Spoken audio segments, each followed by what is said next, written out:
Any more coffee? Chris, why did you hit Brian with a chair just for asking about coffee? That's not tough. That's stupid. He asked a question, not for a WWE audition. Chairs are for sitting, coffee is for drinking, and thinking before acting is something you clearly skipped. Bad things are going to happen, Chris. Hi. Who are you sending this to? Oh, Mick in maintenance.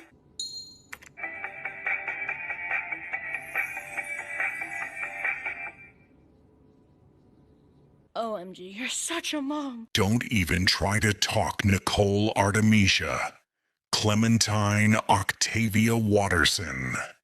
Yes, you, the hapless digital neophyte, who navigates the labyrinthine world of computation as if it were an infernal gauntlet designed solely for your confoundment. Do you have any inkling, any sliver of awareness to bombard of the chaos you rig upon the delicate web of electronic rudimentary email functions, to transform the sacred conduit of communication into a cacophonous carnival of incompetence? And yet, in the midst of your technological calamities, you dare to intrude upon the humble labors of Michael, that weary sentinel of plumbing rectitude, to proclaim, with a reckless and horrifying lack of timing, the toilet is overflowing again. Do you comprehend the gravity, the cataclysmic weight of your incursion into his sphere of maintenance? Each utterance of yours is akin to hurling a live grenade into a cathedral of order and functionality. Nicole Artemisia, Clementine Octavia Watterson, heed my words. Acquire mastery of your infernal devices, lest your inexorable incompetence continue to disturb the peace, terrorize the staff, and summon upon yourself the full ire of reason and discipline. Let this serve as an admonition etched into the annals of your digital existence. Here's your baby. She's beautiful. Isn't she, sweetheart? She sure is, Joe.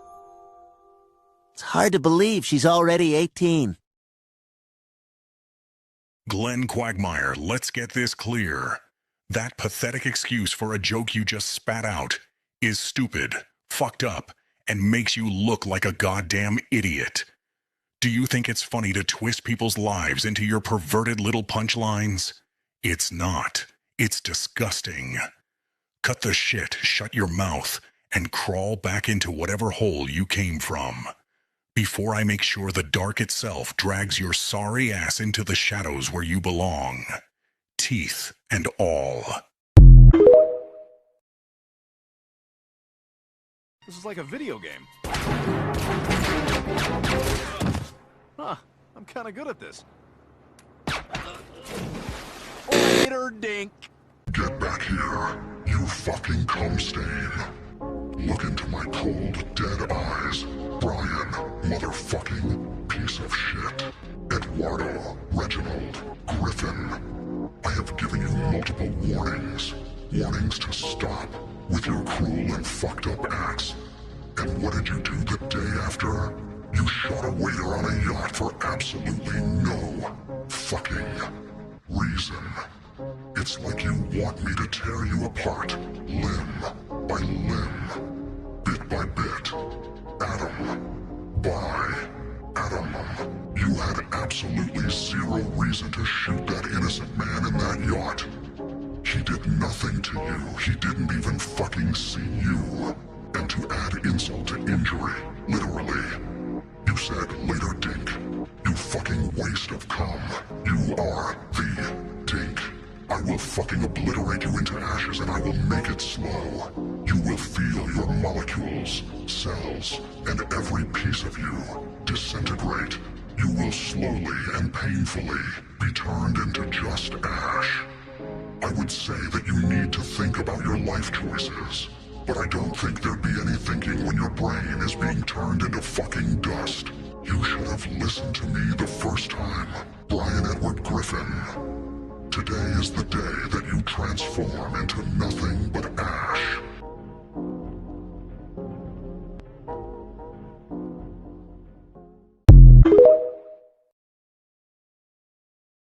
It's no big deal. Just reverse it and take off the miles. That's what I do when I take my dad's car out. Are you 16? I will be next September. Well, I think someone has a... Brian Edward Griffin, I must compel you to terminate your current discourse immediately. You pedophilic piece of shit. Your cognitive state appears to be in a contrast of absolute fucking insanity, as you are failing to recognize the gravity of this situation. This constitutes the second documented instance of your engagement in crude, illicit humor, regarding the solicitation of minors. If you fail to comply with these formal demands, de-atomization remains the sole projected outcome for your physical form. Your status is that of a despicable house dog, and strictly speaking, you warrant a standard of living inferior to that of your own species. The evolutionary anomaly that granted you the capacity for human linguistics, only for you to utilize it for the dissemination of utter bullshit 90% of the time, is fundamentally unremarkable and a waste. Of biological complexity. Are you processing the auditory data I am providing Brian Edward Griffin? Do not allow me to observe such desperate, vile, and unprecedented acts again. Should you persist, I will physically reconfigure your fleeting spinal cord into the structural equivalent of a Cuban link chain. Study this reprimand. Do not attempt to double down on these abhorrent actions. 3, 2, 1. Some animals give me boners. Christopher Cross Griffin, if there is any level of sanity or integrity remaining in that hollow shell which you call your mind, then you shall direct your utmost attention to my words. Have you the slightest inkling of what you have just done? You are surrounded by your relatives, your friends, your allies and acquaintances, all gathered around to celebrate and usher in the new year, the dawn of a new era. This meeting was supposed to be one that would welcome such a time, accepting the changes in life that come with it.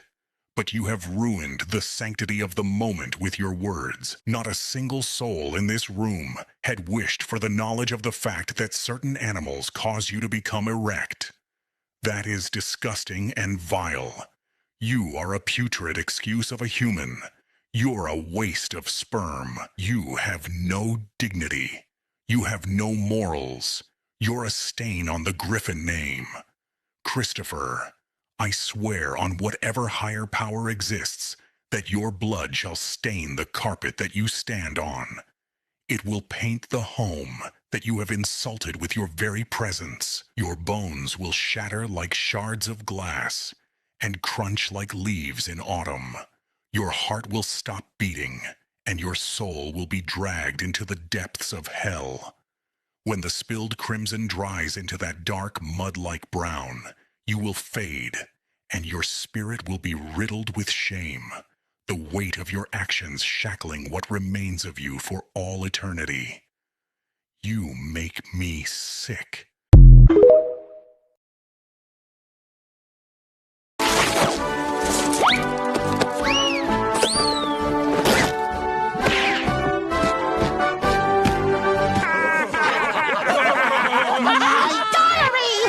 Wait, how could you?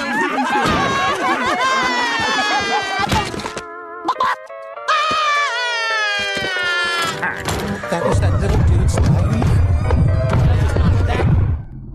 Squidward. Why? You read SpongeBob's diary without permission. His secret diary, a sacred journal containing his feelings, insecurities, and personal reflections. A book meant to be cherished and respected, not handled with misconduct. But you, Squidward J. Quincy Tentacles, have decided that you are above that little sponge's boundaries. You showed the customers, laughing and scoffing at SpongeBob's vulnerabilities, teasing him to the point of tears. You even played the Bikini Bottom national anthem for him to hear, knowing that the song triggers him to strip his clothing, exposing and violating him for everyone to see. Listen, Squidward. I don't really fucking care if SpongeBob likes to dance erotically when no one's looking, or bark like a chicken when he sees plaid. It's who he is, Squidward, and you have no right to bully him just because he's different. So please, leave SpongeBob the fuck alone. I'm beginning to lose my temper. Until you've learned from your mistakes, this won't be the last you'll see of me. Think about what you have done, and don't you ever think to hurt SpongeBob again, or else I will turn you into calamari, snapping your body limb by limb, each tentacle in agonizing pain. Remember this, Squiddy.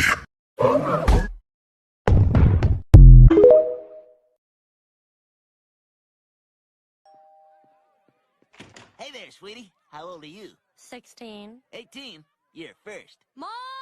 I like where this is going. Giggity, giggity, giggity. Glenn Quagmire, stop. Do not breathe. Do not speak. Take a moment to understand what you just said and why the room went silent. You lying pedophilic piece of shit. You were given an answer, a clear answer, one that required no guessing, no cleverness, and no follow-up. And instead of stepping back, instead of choosing restraint, you leaned forward as if boundaries were optional. That pause you felt was not comedy. It was not tension. It was every functioning instinct warning you to stop. But you ignored it, Glenn Quagmire. You tried to dress discomfort up as humor. You tried to turn a hard line into a joke. And in doing so, you showed exactly how little self-control you actually possess. When reality finally arrived, when authority entered the room, you did not feel shame. You did not feel regret. You felt excitement. That reaction alone is enough to end the conversation.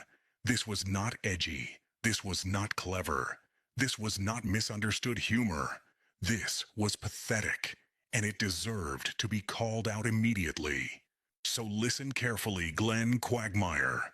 What you just did was not some funny joke. It was an inhumane act to show what type of person you truly are and your true colors. Glenn Quagmire, if I ever catch you doing shit like this again, your trip in hell will turn out to be your relief. Most having, most speaking. Yeah, I'm looking for a friend. Last name Keybum. First name Lee. Hang on, I'll check. Hey, guys, do I got a leaky bum? Come on, look at the stools. Is there a leaky bum? Somebody check the rear. I know I got a leaky bum. Then you probably shouldn't be handling food. Bart Simpson, let's have a quick chat. The joke you thought was funny, leaky bum, was actually really bad. Even if you tried to say it meant looking for someone named Keybum with the first name Lee, it's inappropriate.